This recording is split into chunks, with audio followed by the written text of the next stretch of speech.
내년부터 일본 고등학교 1학년생이 사용하게 될 사회교과서. 대부분의 독도를 한국이 불법 점거하고 있고 독도는 일본 땅이다라는 내용이 실리게 됩니다. 또 위안부 관련 내용은 줄이고 강제동원 등 전후 보상은 이미 해결됐다는 기존 주장이 그대로 반영되게 되는데요. 그렇지 않아도 좋지 않은 한일 관계가 더욱 악화할 것으로 예상되는데 대체 왜 그러는 걸까요? 일본 문부과학성은 30일에 열린 교과용 도서 검정조사심의회에서 주로 고교 1학년생이 내년부터 사용하는 296종의 교과서가 검정심사를 통과했다고 밝혔습니다. 이 중 역사총합, 지리총합, 공공 등 3개 사회과목 대부분에 일본 정부의 일방적인 독도 영유권 주장이 담긴 것으로 알려졌는데요. 독도는 일본의 고유 영토다 또는 한국이 불법 점거하고 있다라는 식의 문장이 반영된 것입니다. 한편 정부는 이날 오후 일본 교과서 검정 결과에 관한 외교부 대변인 성명을 냈습니다. 성명을 통해 일본 정부가 자국 중심의 역사관에 따라 과거의 사실을 있는 그대로 기술하지 않은 교과서를 검정 통과시켰다고 지적했는데요. 정부는 역사적, 지리적, 국제법적으로 명백히 우리 고유의 영토인 독도에 대한 허황된 주장이 담긴 교과서를 일본 정부가 또다시 검정 통과시킨 데 대해 개탄을 금하기 어렵다며 강력히 규탄했습니다.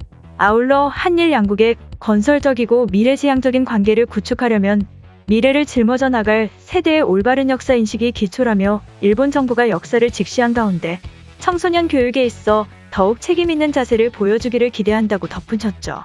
이런 가운데 일본은 이런 억지 주장을 펴기 위해 도쿄올림픽까지 이용하고 나섰습니다. 성화봉송의 경로를 담은 지도에서 독도를 지우지 않은 것으로 알려졌는데요. 25일 일본 후쿠시마현 국가대표 축구팀 훈련 시설 제2빌리지에서 도쿄올림픽 성화봉송이 시작됐는데 이 불꽃이 지나가는 일본 영토를 표시하는 지도를 키워보면 희미한 점 하나가 보인다고 합니다. 그게 바로 독도인 것입니다. 문제는 이뿐만이 아니라 올림픽 성화가 2달 뒤 다케시마 역사관이 있는 시마네현 오키섬을 지나는 것도 논란인데요. 시마네현은 독도와 가장 가까운 일본 영토이며 다케시마는 일본이 주장하는 독도의 명칭입니다. 중심지인 사이고 항구를 비롯해 섬 곳곳에는 다케시마는 지금도 옛날에도 오키의 섬이라는 입간판과 현수막, 다케시마는 일본 고유의 영토라는 각종 선전물로 온통 뒤덮여 있는데요. 독도와 함께 항의했던 일본의 단독 표기 역시 홈페이지엔 그대로 남아있기 때문입니다. 한편 일본의 독도 영유권 주장 소식이 다시 한번 점화되면서 국내 증시에선 애국 테마주가 또다시 들썩이고 있는데요.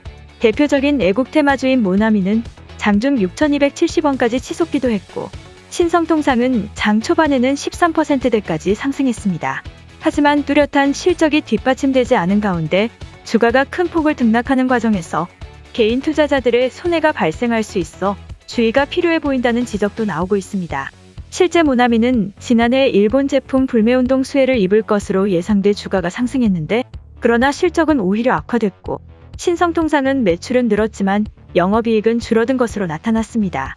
금융투자업계 한 관계자는 실적이 뒷받침되지 않은 상황에서 테마주 주가가 꾸준히 오르기는 힘들다면서 만약 테마주 실적이 개선됐음에도 본질 가치에 비해 과도하게 올랐던 주가는 결국 제자리를 찾아가게 된다고 말했습니다. 가뜩이나 악화된 한일 관계에 더욱이 개선의 실마리를 찾기 어렵게 된 것 같네요.